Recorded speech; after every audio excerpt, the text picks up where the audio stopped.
Hey everybody, HG Shaves here. I'm back with another video.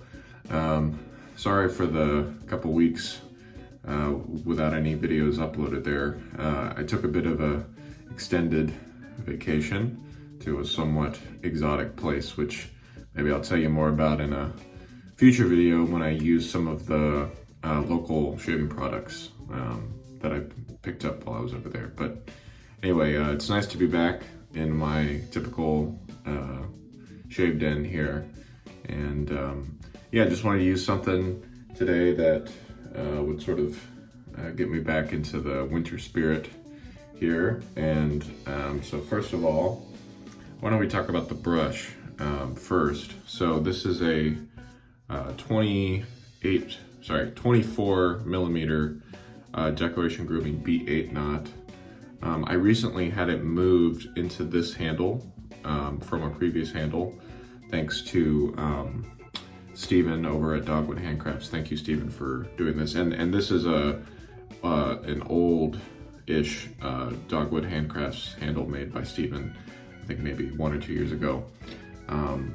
So yeah, as you can see here, there's some. It's a pretty crunchy little knot here, but it's not, rough at all. While using when wet, they become super soft and really move the lather around quite nicely. So I'm going through a bit of a badger trial phase here. Recently I posted that video with the Magard super high density knot, and now I'm trying out a handful of decoration knots that I've been lucky enough to pick up. So yeah, that'll be the brush for today. And then for the soap, I'm gonna be going with also Decoration Grooming Massacre of the Innocents. This is in the new milk steak base, of course. That's what it looks like in the container, kind of a brown hue to it. And the scent is based on Parfums de Marly Herod. I'm not sure how you pronounce any of those words correctly, but I have a little sample of that fragrance that I've really enjoyed wearing, and I only recently picked up the soap and splash for Scott's take on that fragrance anyway. So it's got notes of cinnamon, tobacco, and some people generally find it to smell sort of like baked cookies. Some people think it smells like chocolate. To me, it's a really sort of sophisticated take on winter sweet smells. It's not, sickening sweet like some fragrances might be, but it's just really, really nicely balanced overall, and a very complex fragrance that someone with my credentials cannot adequately explain to you. So yeah, we'll be going with that. And then as you can see here, traveling for a few days, coming back, I've got quite a lot of scruff to clean up. So I'm gonna be using the most aggressive 3-piece razor I own, Karve Christopher Bradley Open Comb C Plate. So hopefully this will just slice those whiskers right off, which I'm sure it will. So I'm gonna go ahead and load up the brush, and then I'll come back to do a face lather. All right, we're back after about a 45-second load here on the brush. Just kind of dip the tips into some water for about 10 seconds, then let most of the water out. And then it's pretty pasty on here. So let's see if we can slowly start adding some water and get this building. So here we go.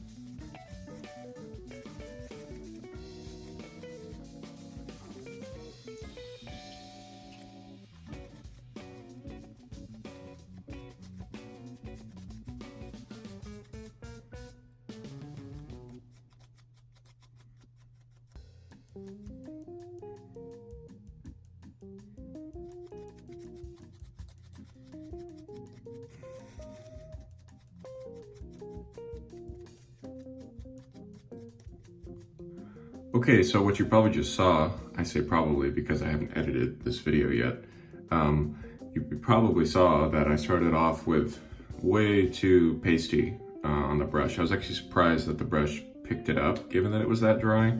I usually never get that much soap if the brush is that dry, relatively. So anyway, I spent a lot of time adding water, and so I just sort of chopped out the middle part of that and then sped you up to the end, which got us something close to this. Yeah, this is about similar to when I've lathered milk stick before. It's been, I don't know, a month or two, so I'm kind of out of practice a little bit. But yeah, just adding water and it feels much slicker and not as pasty now. So Karve, razor, let's go in for the first pass.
Really nice first pass.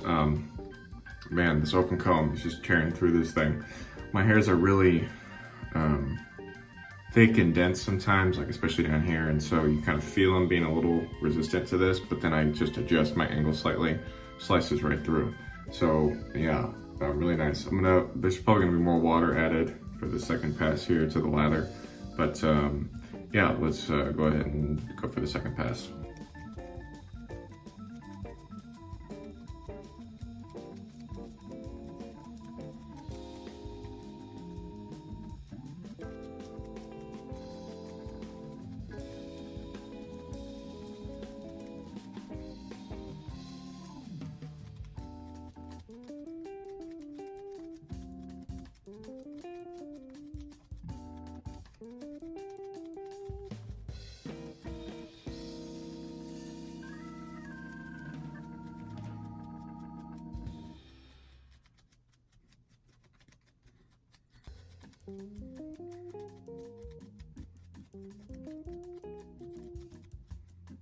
All right, so somehow now we've gotten to a much thinner look than before, but it just seems somewhat slick, like much slicker than when we initially started. And so I'd always rather go with something that's thinner and slicker rather than more voluminous and not as slick. So let's try this for the second pass, and if we need to go back to the tub for the third, then we'll do that.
All right, second pass.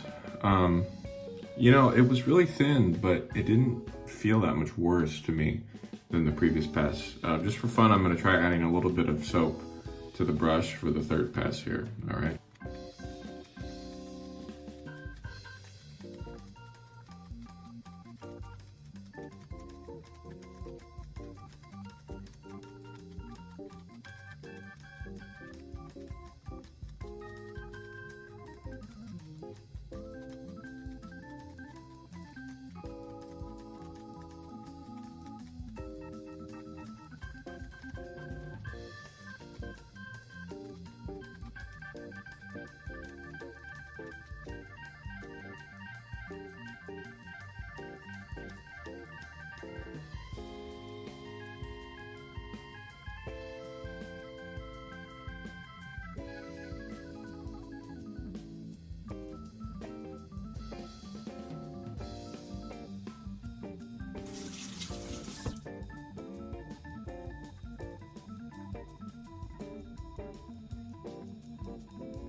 All right, so after a couple touch-ups there, I think we're good to go. That was a really interesting shape because, as you can see, like the lather was not really holding together at all by, you know, that last pass. But this was still, like, I would say a better than average shape for me. You know, I didn't nick myself. And it's closer actually than I usually get, which, you know, definitely speaks to the aggression of the razor, but the razor wasn't uncomfortable. So I don't know, I'm kind of cycling through brushes right now, trying to see what I like. And same thing with the razors. And maybe I like stuff for razors that's more in the medium to aggressive range rather than just like mild to aggressive. I mean, sorry, mild to medium. So anyway, we're gonna do a rinse and then talk about the post shave. All right, for post shave today, we have the matching splash here by Decoration Grooming.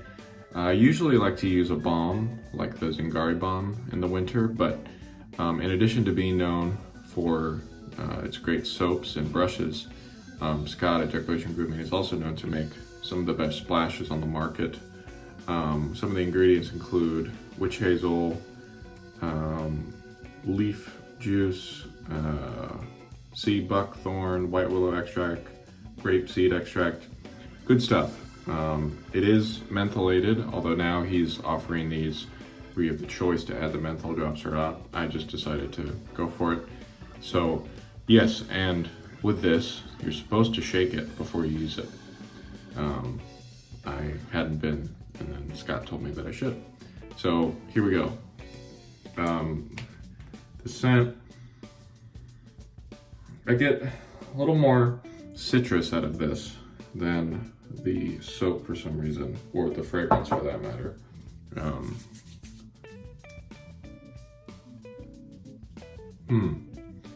Interesting. That's a very nice splash. Menthol, cooling, but not like overwhelming. Whew. Yeah, that's nice. I might have to get using those splashes more during the winter time. At this point, I don't feel the alcohol anymore. That was just at the very beginning, and then the witch hazel took over. now I'm really feeling the menthol. I cannot tell you the last time I used a splash with menthol in it, so this is nice.